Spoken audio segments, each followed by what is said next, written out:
The Dream of a Ridiculous Man by Fyodor Dostoevsky. Part 1. I am a ridiculous person. Now they call me a madman. That would be a promotion if it were not that I remain as ridiculous in their eyes as before. But now I do not resent it. They are all dear to me now, even when they laugh at me. And indeed, it is just then that they are particularly dear to me. I could join in their laughter, not exactly at myself, but through affection for them, if I did not feel so sad as I look at them. Sad because they do not know the truth, and I do know it. Oh, how hard it is to be the only one who knows the truth. But they won't understand that. No, they won't understand it. In old days, I used to be miserable at seeming ridiculous. Not seeming, but being. I have always been ridiculous, and I have known it, perhaps from the hour I was born. Perhaps from the time I was 7 years old, I knew I was ridiculous. Afterwards, I went to school, studied at the university, and, do you know, the more I learned, the more thoroughly I understood that I was ridiculous. So that it seemed in the end as though all the sciences I studied at the university existed only to prove and make evident to me, as I went more deeply into them, that I was ridiculous. It was the same with life as it was with science. With every year, the same consciousness of the ridiculous figure I cut in every relation grew and strengthened. Everyone always laughed at me, but not one of them knew or guessed that if there were one man on earth who knew better than anybody else that I was absurd, it was myself. And what I resented most of all was that they did not know that. But that was my own fault. I was so proud that nothing would have ever induced me to tell it to anyone. The pride grew in me with the years, and if it had happened that I allowed myself to confess to anyone that I was ridiculous, I believe that I should have blown out my brains the same evening. Oh, how I suffered in my early youth from the fear that I might give way and confess it to my schoolfellows. But since I grew to manhood, I have for some unknown reason become calmer, though I realize my awful characteristic more fully every year. I say unknown, for to this day I cannot tell why it was. Perhaps it was owing to the terrible misery that was growing in my soul through something which was of more consequence than anything else about me. That something was the conviction that had come upon me that nothing in the world mattered. I had long had an inkling of it, but the full realization came last year almost suddenly. I suddenly felt that it was all the same to me whether the world existed or whether there had never been anything at all. I began to feel with all my being that there was nothing existing. At first I fancied that many things had existed in the past, but afterwards I guessed that there never had been anything in the past either, but that it had only seemed so for some reason. Little by little, I guessed that there would be nothing in the future either. Then I left off being angry with people and almost ceased to notice them. Indeed, this showed itself even in the pettiest trifles. I used, for instance, to knock against people in the street, and not so much from being lost in thought. What had I to think about? I had almost given up thinking by that time. Nothing mattered to me. If at least I had solved my problems. Oh, I had not settled one of them, and how many of them they were. But I gave up caring about anything, and all the problems disappeared. And it was after that that I found out the truth. I learnt the truth last November, on the 3rd of November to be precise, and I remember every instant since. It was a gloomy evening, one of the gloomiest possible evenings. I was going home at about 11 o'clock, and I remember that I thought that the evening could not be gloomier, even physically. Rain had been falling all day, and it had been a cold, gloomy, almost menacing rain, with, I remember, an unmistakable spite against mankind. Suddenly, between 10 and 11, it had stopped, and it was followed by a horrible dampness, colder and damper than the rain, and a sort of steam was rising from everything, from every stone in the street, from every by-lane, if one looked down it as far as one could. A thought suddenly occurred to me that if all the street lamps had been put out, it would have been less cheerless, that the gas made one's heart sadder because it lighted it all up. I had had scarcely any dinner that day, and had been spending the evening with an engineer, and 2 other friends had been there also. I sat silent. I fancy I bored them. They talked of something rousing, and suddenly they got excited over it. But they did not really care. I could see that, and only made a show of being excited. I suddenly said as much to them. "My friends," I said, "you really do not care one way or the other." They were not offended, but they all laughed at me. That was because I spoke without any note of reproach, simply because it did not matter to me. They saw it did not, and it amused them. As I was thinking about the gas lamps in the street, I looked up at the sky. The sky was horribly dark, but one could distinctly see tattered clouds, and between them fathomless black patches. Suddenly I noticed in one of these patches a star, and began watching it intently. That was because that star gave me an idea. I decided to kill myself that night. I had firmly determined to do so 2 months before, and, poor as I was, I bought a splendid revolver that very day and loaded it. But 2 months had passed, and it was still lying in my drawer. I was so utterly indifferent that I wanted to seize a moment when I could not be so indifferent. Why, I don't know.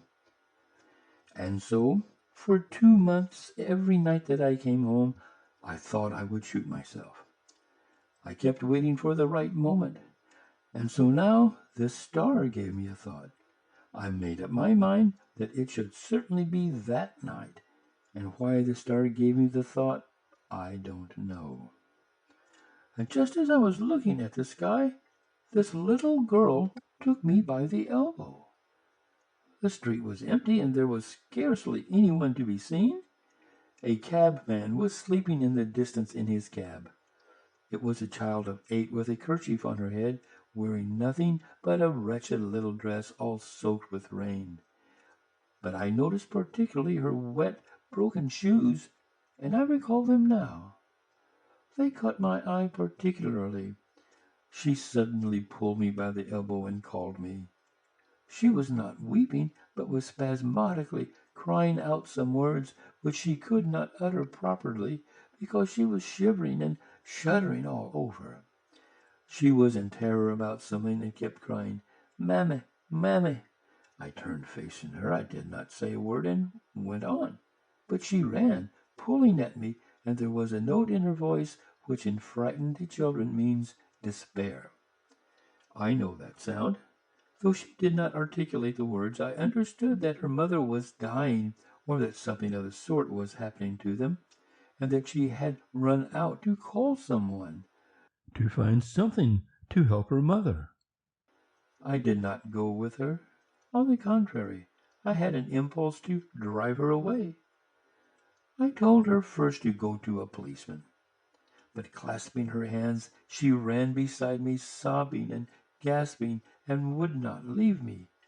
Then I stamped my foot and shouted at her. She called out, "Sir, sir," but suddenly abandoned me and rushed headlong across the road. Some other passer-by appeared there, and she evidently flew from me to him. I mounted up to my 5th story. I have a room in a flat where there are other lodgers. My room is small and poor, with a garret window in the shape of a semicircle. I have a sofa covered with American leather, a table with books on it, 2 chairs, and a comfortable armchair as old can be, but of the good old-fashioned shape. I sat down, lighted the candle, and began thinking. In the room next to mine, through the partition wall, a perfect bedlam was going on. It had been going on for the last 3 days. A retired captain lived there, and he had half a dozen visitors, gentlemen of doubtful reputation, drinking vodka and playing stoss with old cards. The night before there had been a fight, and I know that 2 of them had been for a long time engaged in dragging each other about by the hair. The landlady wanted to complain, but she was in abject terror of the captain. There was only one other lodger in the flat, a thin little regimental lady on a visit to Petersburg, with 3 little children who had been taken ill since they had come into the lodgings. Both she and her children were in mortal fear of the captain, and lay trembling and crossing themselves all night. And the youngest child had a sort of fit from fright. That captain, I know for a fact, sometimes stops people in the Nevsky Prospect and begs. They won't take him into the service, but strange to say, that's why I'm telling this, all this month that the captain has been here, his behavior has caused me no annoyance. I have, of course, tried to avoid his acquaintance from the very beginning, and he, too, was bored with me from the first. But I never care how much they shout the other side of the partition, nor how many of them there are in there. I sit up all night and forget them so completely that I do not even hear them. I stay awake till daybreak, and have been going on like that for the last year. I sit up all night in my armchair at the table, doing nothing. I only read by day. I sit, don't even think. Ideas of a sort wander through my mind, and I let them come and go as they will. A whole candle is burnt every night. I sat down very quietly at the table, took out the revolver, and put it down before me. When I had put it down, I asked myself, I remember, "Is that so?" and answered with complete conviction, "It is." That is, I shall shoot myself. I knew that I should shoot myself that night for certain, but how much longer I should go on sitting at the table I did not know. And no doubt I should have shot myself if it had not been for that little girl. Section 2. You see, though nothing mattered to me, I could feel pain, for instance. If anyone had struck me, it would have hurt me. It was the same morally. If anything very pathetic happened, I should have felt pity just as I used to in old days when there were things in my life that did matter to me. I had felt pity that evening. I should have certainly helped the child. Why then had I not helped the little girl? Because of an idea that occurred to me at that time. When she was calling and pulling at me, a question suddenly arose before me, and I could not settle it. The question was an idle one, but I was vexed. I was vexed at the reflection that if I were going to make an end of myself that night, nothing in life ought to have mattered to me. Why was it that all at once I did not feel that nothing mattered, and was sorry for the little girl? I remember that I was very sorry for her, so much so that I felt a strange pang, quite incongruous in my position. Really, I do not know better how to convey my fleeting sensation at the moment, but the sensation persisted at home when I was sitting at the table, and I was very much irritated, as I had not been for a long time past. One reflection followed another. I saw clearly that so long as I was still a human being and not nothingness, I was alive, and so could suffer, be angry, and feel shame at my actions. So be it. But if I'm going to kill myself in 2 hours, say, what is a little girl to me, and what have I to do with shame or with anything else in the world? I shall turn into nothing, absolutely nothing.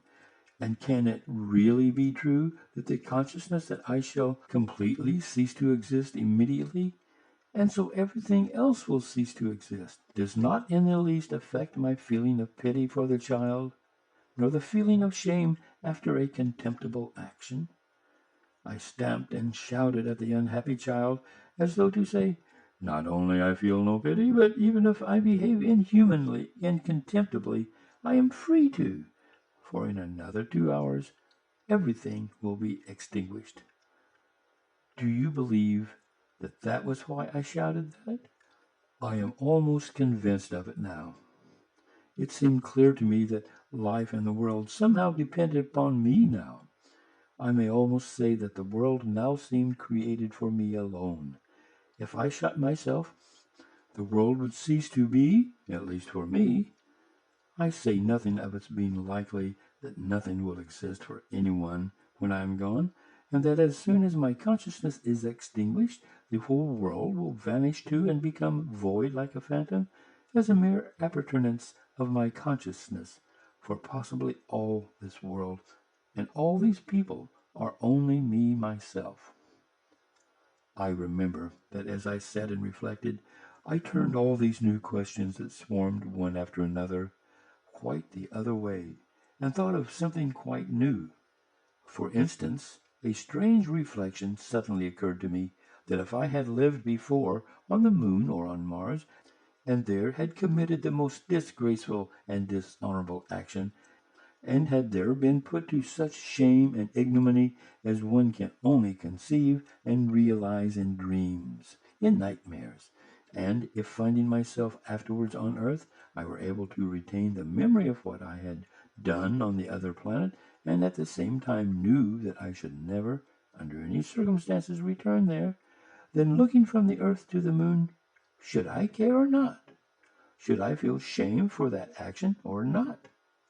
These were idle and superfluous questions, for the revolver was already lying there before me, and I knew in every fiber of my being that it would happen, for certain, but they excited me, and I raged.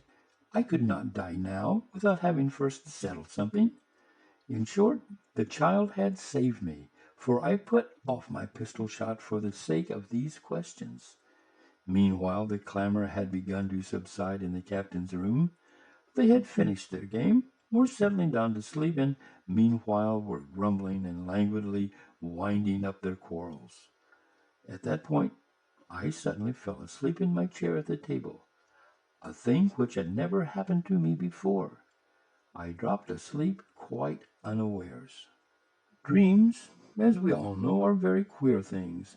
Some parts are presented with appalling vividness, with details worked up with the elaborate finish of jewelry, while others one gallops through, as it were, without noticing them at all, as, for instance, through space and time.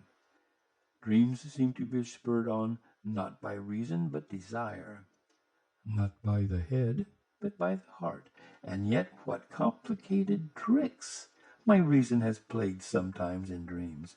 What utterly incomprehensible things happen to it! My brother died 5 years ago, for instance. I sometimes dream of him. He takes part in my affairs. We are very much interested, and yet all through my dream I quite know and remember that my brother is dead and buried. How is it that I am not surprised that although he is dead, he is here beside me and working with me? Why is it that my reason fully accepts it? But enough. I will begin about my dream. Yes, I dreamt a dream, my dream of the 3rd of November.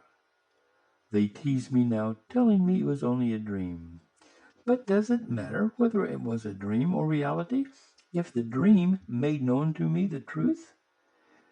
If once one has recognized the truth and seen it, you know that it is the truth, and that there is no other, and there cannot be, whether you are asleep or awake.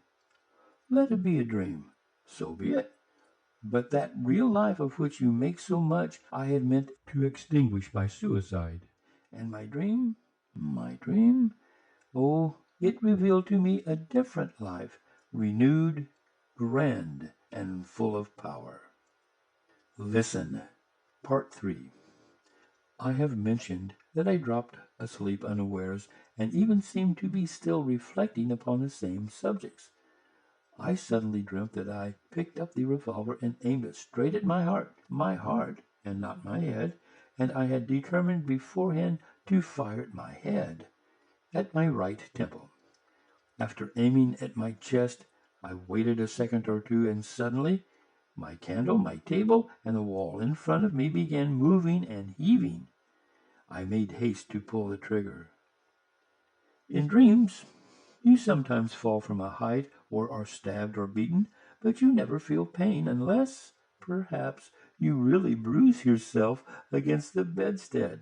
Then you feel pain and almost always wake up from it. It was the same in my dream.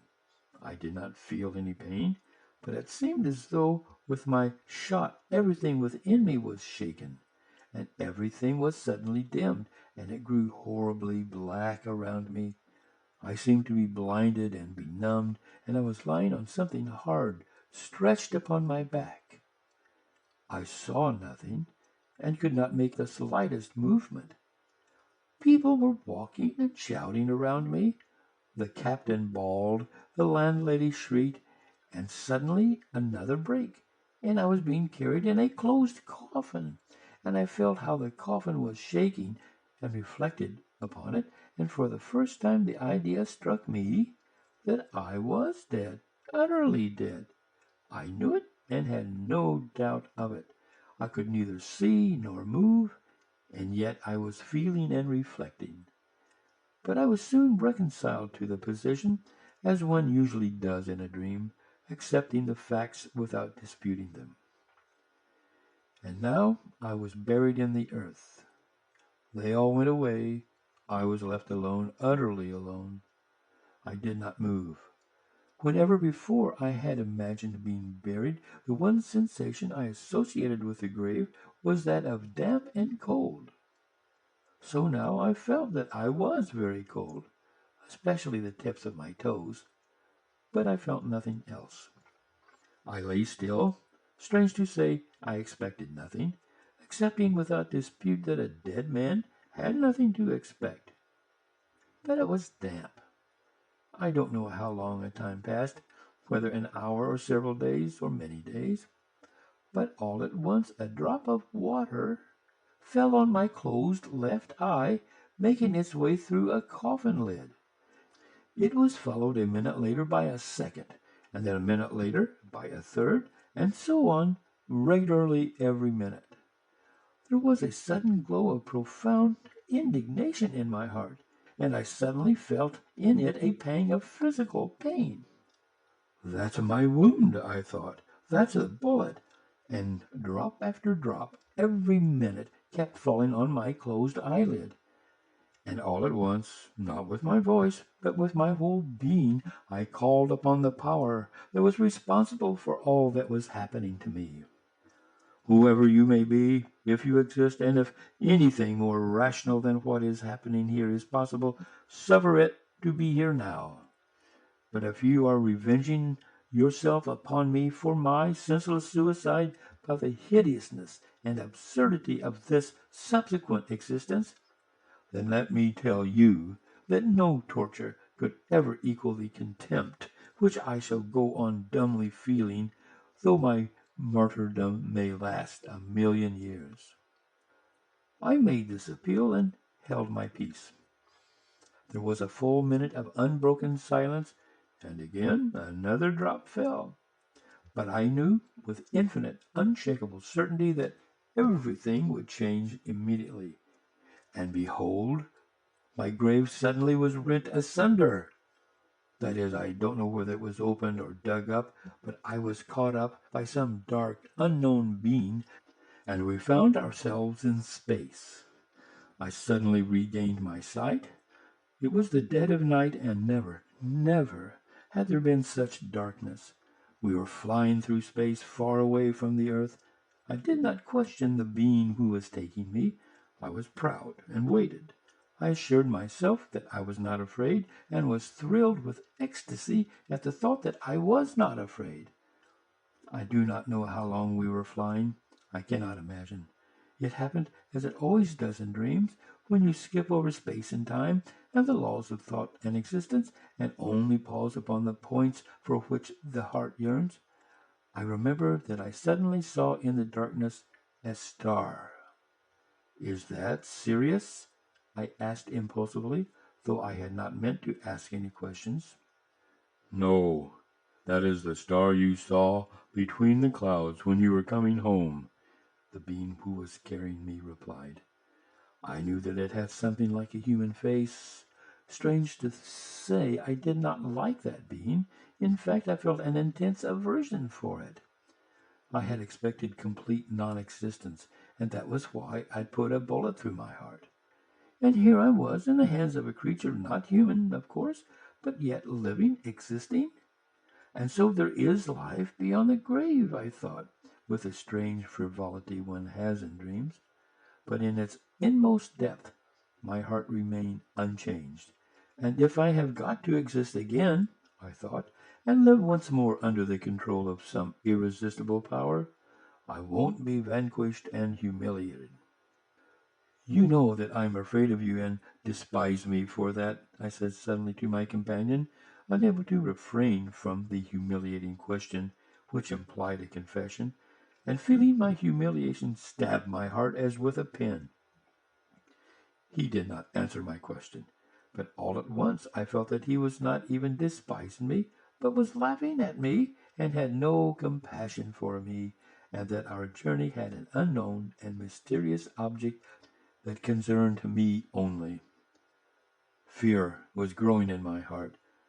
Something was mutely and painfully communicated to me from my silent companion, and permeated my whole being. We were flying through dark, unknown space. I had for some time lost sight of the constellations familiar to my eyes. I knew that there were stars in the heavenly spaces, the light of which took thousands or millions of years to reach the earth.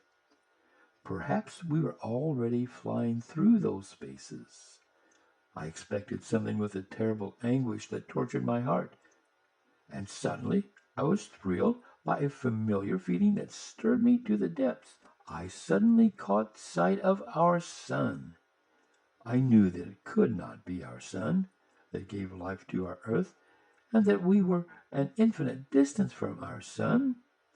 But for some reason I knew in my whole being that it was a sun exactly like ours, a duplicate of it. A sweet, thrilling feeling resounded with ecstasy in my heart. The kindred power of the same light which had given me light stirred an echo in my heart and awakened it, and I had a sensation of life, the old life of the past, for the first time since I had been in the grave.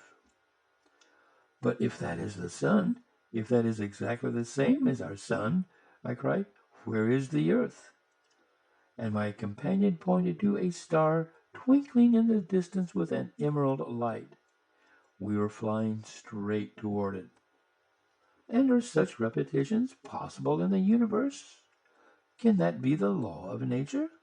And if that is an earth there, can it be just the same earth as ours? Just the same? As poor, as unhappy, but precious and beloved forever, arousing in the most ungrateful of her children the same poignant love for her that we feel for our earth? I cried out, shaken by irresistible, ecstatic love for the old familiar earth which I had left. The image of the poor child whom I had repulsed flashed through my mind. "You shall see it all," answered my companion, and there was a note of sorrow in his voice.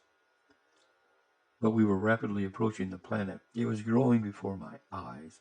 I could already distinguish the ocean, the outline of Europe, and suddenly a feeling of great and holy jealousy glowed in my heart. How can it be repeated, and what for?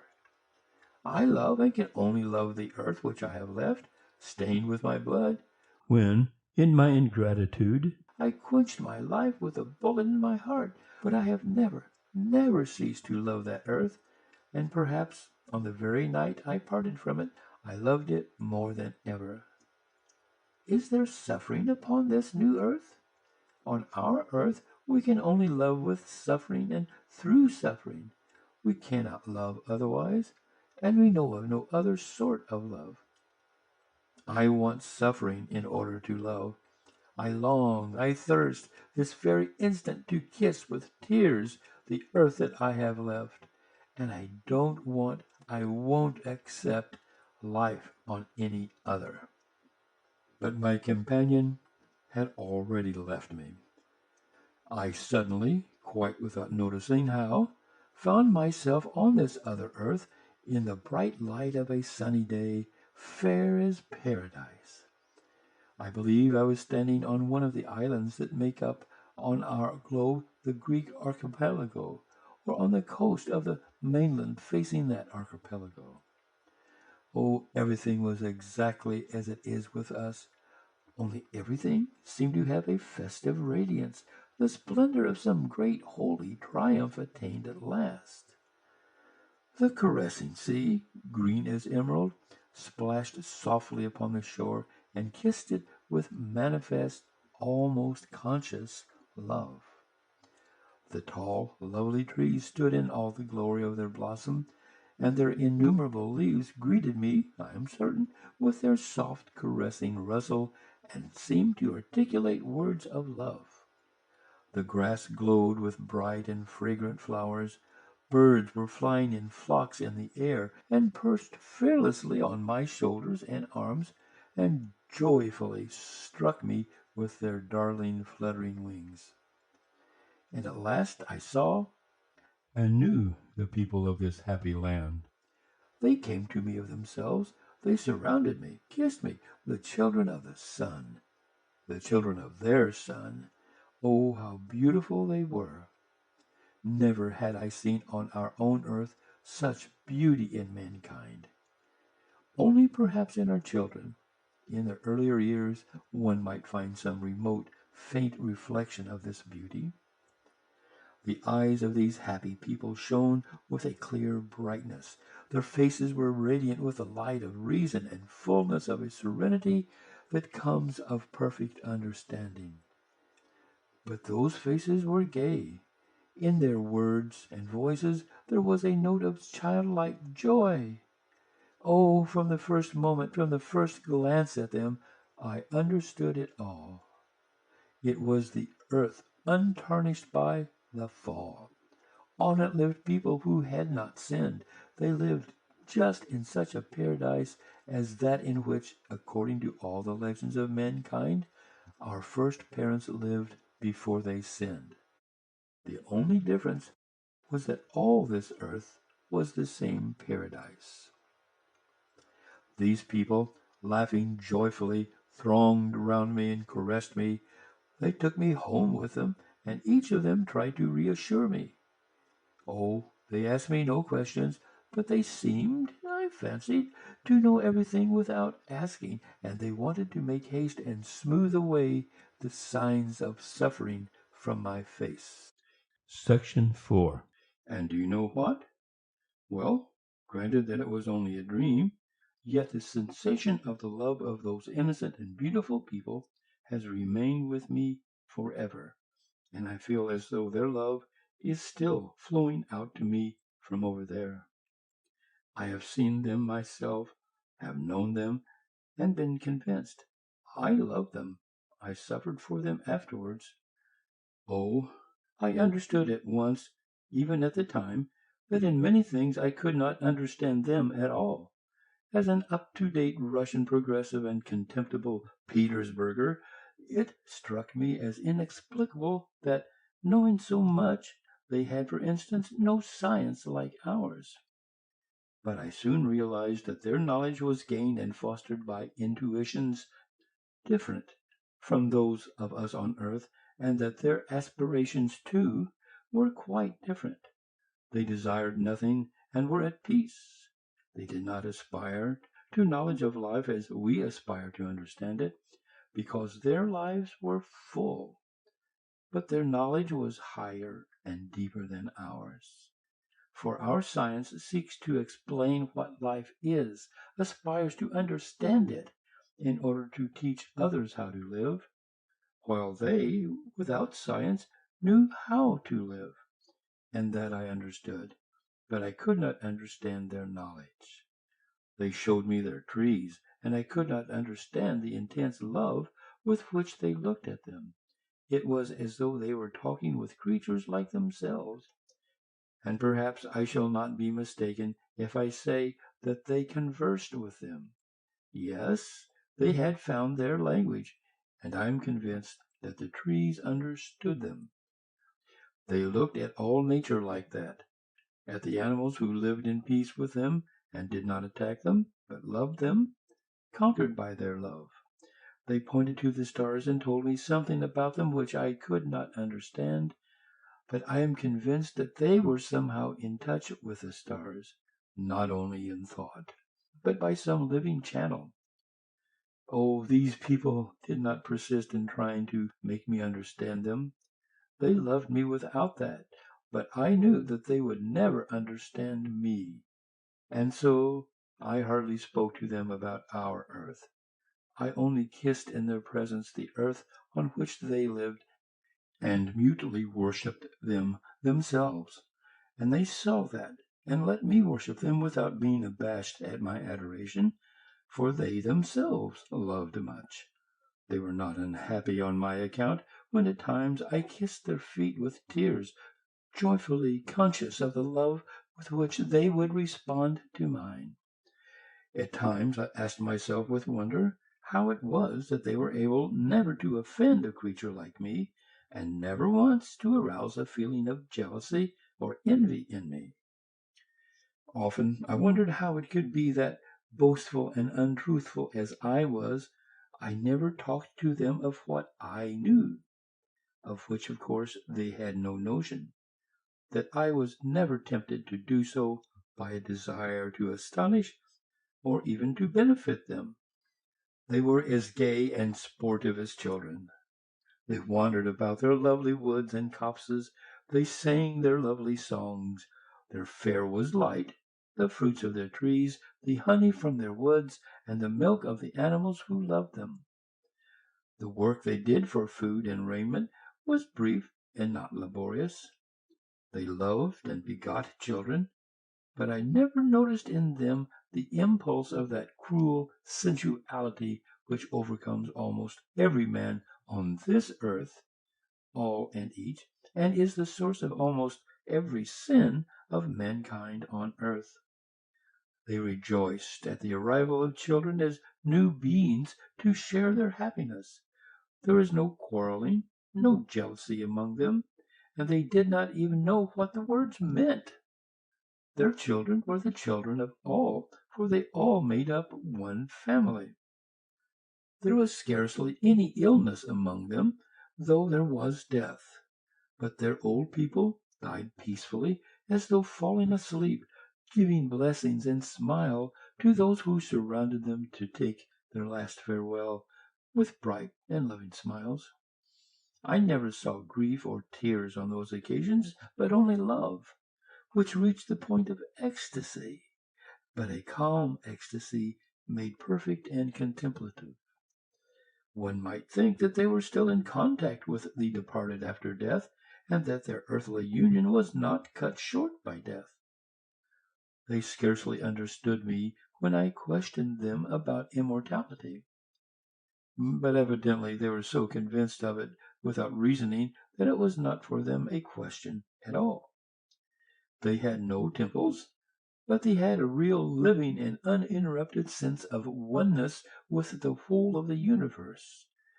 They had no creed, but they had a certain knowledge that when their earthly joy had reached the limits of earthly nature, then there would come for them, for the living and for the dead, a still greater fullness of contact with the whole of the universe. They looked forward to that moment with joy, but without haste, not pining for it, but seeming to have a foretaste of it in their hearts, of which they talked to one another. In the evening, before going to sleep, they liked singing in musical and harmonious chorus. In these songs they expressed all the sensation that the parting day had given them, sang its glories, and took leave of it. They sang the praises of nature, of the sea, of the woods. They liked making songs about one another, and praised each other like children. They were the simplest songs, but they sprang from their hearts and went to one's heart. And not only in their songs, but in all their lives, they seemed to do nothing but admire one another. It was like being in love with each other, but an all-embracing, universal feeling. Some of their songs, solemn and rapturous, I scarcely understood at all. Though I understood the words, I could never fathom their full significance. It remained, as it were, beyond the grasp of my mind, yet my heart unconsciously absorbed it more and more. I often told them that I had had a presentiment of it long before, that this joy and glory had come to me on our earth in the form of a yearning melancholy that at times approached insufferable sorrow, that I had had a foreknowledge of them all, and of their glory in the dreams of my heart and visions of my mind, that often on our earth I could not look at the setting sun without tears, that in my hatred for the men of our earth there was always a yearning anguish.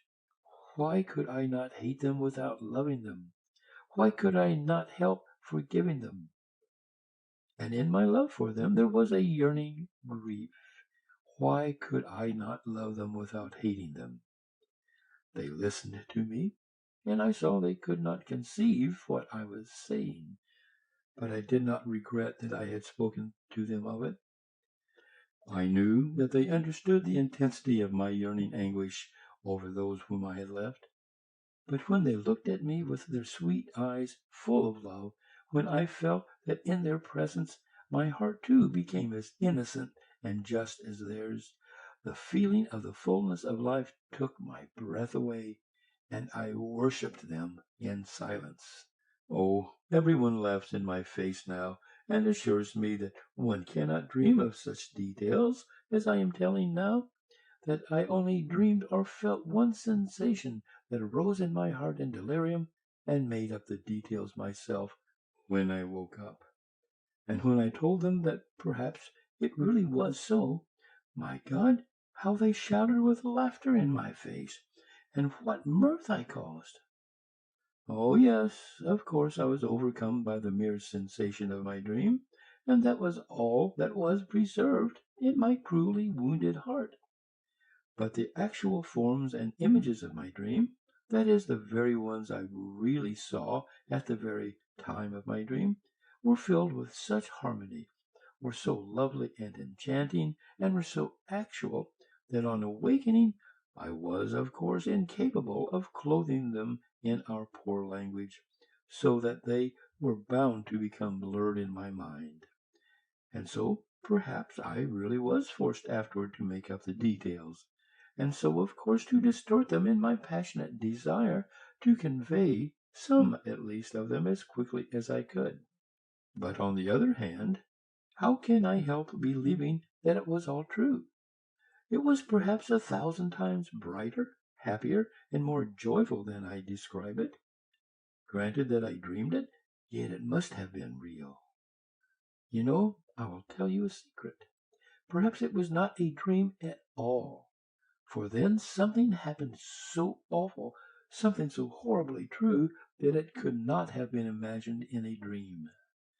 My heart may have originated the dream, but would my heart alone have been capable of originating the awful event which happened to me afterward? How could I alone have invented it or imagined it in my dream? Could my petty heart and my fickle, trivial mind have risen to such a revelation of truth? Oh, judge for yourselves. Hitherto I have concealed it, but now I will tell the truth. The fact is that I corrupted them all. Section 5. Yes, yes, it ended in my corrupting them all. How could it come to pass? I do not know, but I remember it clearly. The dream embraced thousands of years, and left in me only a sense of the whole. I only know that I was the cause of their sin and downfall. Like a vile trichina, like a germ of the plague infecting whole kingdoms, so I contaminated all this earth, so happy and sinless before my coming. They learnt to lie, grow fond of lying, and discovered the charm of falsehood. Oh, at first perhaps it began innocently, with a jest, coquetry, with amorous play, perhaps indeed with a germ, but that germ of falsity made its way into their hearts and pleased them. Then sensuality was soon begotten. Sensuality begot jealousy, jealousy, cruelty. Oh, I don't know, I don't remember, but soon, very soon, the first blood was shed. They marveled and were horrified and began to be split up and divided. They formed into unions, but it was against one another. Reproaches, upbraidings followed. They came to know shame, and shame brought them to virtue. The conception of honor sprang up, and every union began waving its flags. They began torturing animals, and the animals withdrew from them into the forests and became hostile to them. They began to struggle for separation, for isolation, for individuality, for mine and thine. They began to talk in different languages. They became acquainted with sorrow and loved sorrow. They thirsted for suffering and said that truth could only be attained through suffering. Then science appeared. As they became wicked, they began talking of brotherhood and humanitarianism and understood those ideas. As they became criminal, they invented justice and drew up whole legal codes in order to observe it, and to ensure their being kept, set up a guillotine. They hardly remembered what they had lost, in fact refused to believe that they had ever been happy and innocent. They even laughed at the possibility of this happiness in the past, and called it a dream. They could not even imagine it in definite form and shape, but strange and wonderful to relate, though they lost all faith in their past happiness and called it a legend. They so longed to be happy and innocent once more that they succumbed to this desire like children, made an idol of it, set up temples and worshipped their own idea, their own desire, though at the same time they fully believed that it was unattainable and could not be realized.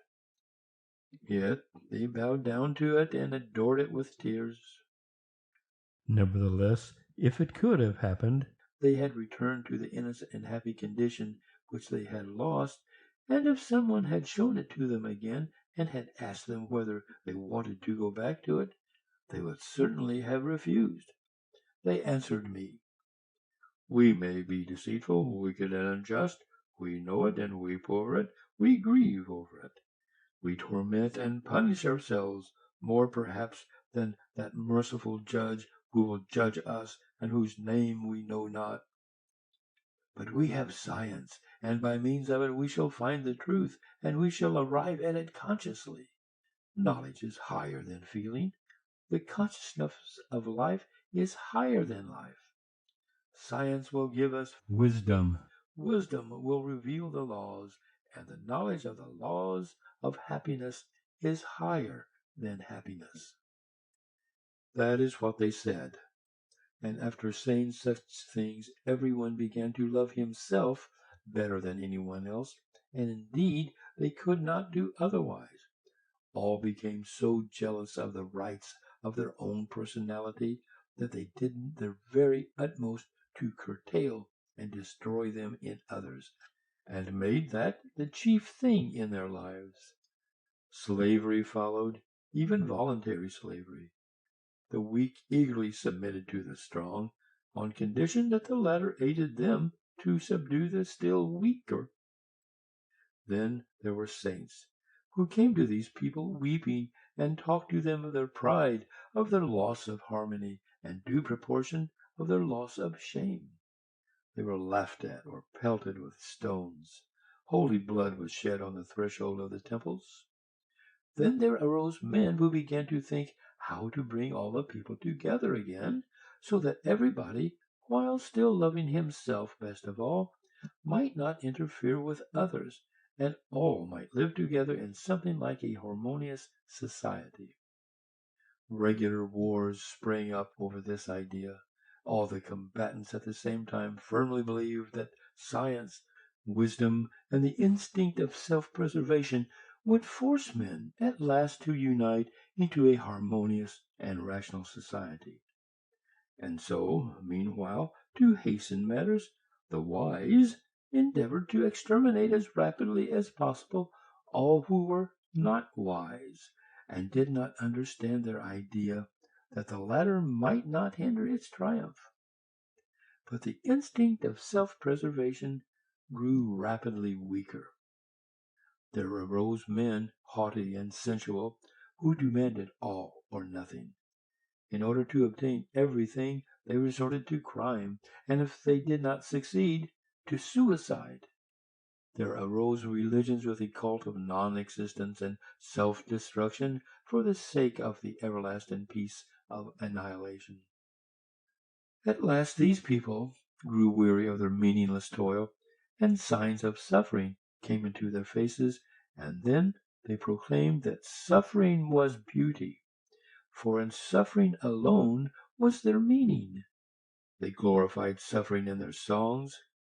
I moved about among them, wringing my hands and weeping over them, but I loved them perhaps more than in the old days when there was no suffering in their faces and when they were innocent and so lovely. I loved the earth they had polluted even more than when it had been a paradise, if only because sorrow had come to it. Alas, I always loved sorrow and tribulation, but only for myself, for myself. But I wept over them, pitying them. I stretched out my hands to them in despair, blaming, cursing, and despising myself. I told them that all this was my doing, mine alone, that it was I had brought them to corruption, contamination, and falsity. I besought them to crucify me. I taught them how to make a cross. I could not kill myself. I had not the strength, but I wanted to suffer at their hands. I yearned for suffering. I longed that my blood should be drained to the last drop in these agonies. But they only laughed at me, and began at last to look upon me as crazy. They justified me. They declared that they had only got what they wanted themselves, and that all that now was could not have been otherwise. At last they declared to me that I was becoming dangerous, and that they should lock me up in a madhouse if I could not hold my tongue. Then such grief took possession of my soul that my heart was wrung, and I felt as though I were dying. And then I awoke. It was morning. That is, it was not yet daylight, but about 6 o'clock. I woke up in the same armchair. My candle had burnt out. Everyone was asleep in the captain's room, and there was a stillness all round, rare in our flat. First of all, I leapt up in great amazement. Nothing like this had ever happened to me before, not even the most vivid, trivial detail. I had never, for instance, fallen asleep like this in my armchair. While I was standing and coming to myself, I suddenly caught sight of my revolver lying loaded and ready, but instantly I thrust it away. Oh, now, life, life! I lifted up my hands and called upon eternal truth, not with words, but with tears. Ecstasy, immeasurable ecstasy, flooded my soul. Yes, life and spreading the good tidings. Oh, I look at that moment resolved to spread the good tidings, and resolved it, of course, for my whole life. I go to spread the tidings. I want to spread the tidings. Of what? Of the truth, for I have seen it. I have seen it with my own eyes. I have seen it in all its glory. And since then I have been preaching. Moreover, I love all those who laugh at me more than any of the rest. Why that is so I do not know and cannot explain, but so be it. I am told that I am vague and confused, that if I am vague and confused now, what shall I be later on? It is true indeed. I am vague and confused, and perhaps as time goes on, I shall be more so. And of course I shall make many blunders before I find out how to preach, that is, find out what words to say and what things to do, for it is a very difficult task. I see all that as clear as daylight. But listen, who does not make mistakes? And yet, all are making for the same goal. All are striving in the same direction anyway, from the sage to the lowest robber, only by different roads.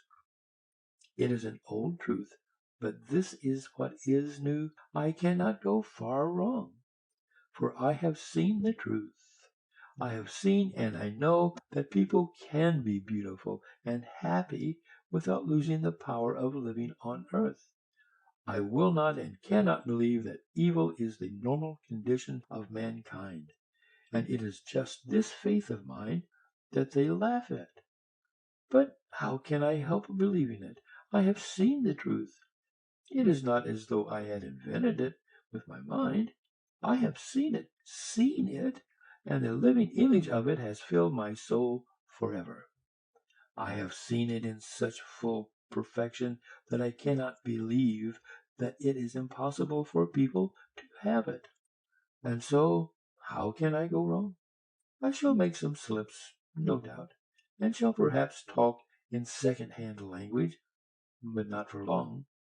The living image of what I saw will always be with me and will always correct and guide me. Oh, I am full of courage and freshness, and I will go on and on if it were for 1,000 years. Do you know? At first I meant to conceal the fact that I corrupted them, but that was a mistake. That was my first mistake. But truth whispered to me that I was lying, and preserved me and corrected me. But how establish paradise? I don't know, because I do not know how to put it into words. After my dream I lost command of words. All the chief words, anyway, the most necessary ones. But never mind, I shall go and I shall keep talking. I won't leave off, for anyway I have seen it with my own eyes, though I cannot describe what I saw. But the scoffers do not understand that. It was a dream, they say, delirium, hallucination. Oh, as though that meant so much. And they are so proud. A dream. What is a dream? And is not our life a dream? I will say more. Suppose that this paradise will never come to pass. That I understand. Yet I shall go on preaching it, and yet how simple it is. In one day, in 1 hour, everything could be arranged at once. The chief thing is to love others like yourself. That's the great thing, and that's everything. Nothing else is wanted. You'll find out at once how to arrange it, and yet it's an old truth which has been told and retold 1,000,000,000 times, but it has not formed part of our lives. The consciousness of life is higher than life. The knowledge of the laws of happiness is higher than happiness. That is what one must contend against. And I shall. If only everyone wants it, it can all be arranged at once. And I tracked out that little girl, and I shall go on and on. End of The Dream of a Ridiculous Man by Fyodor Dostoevsky.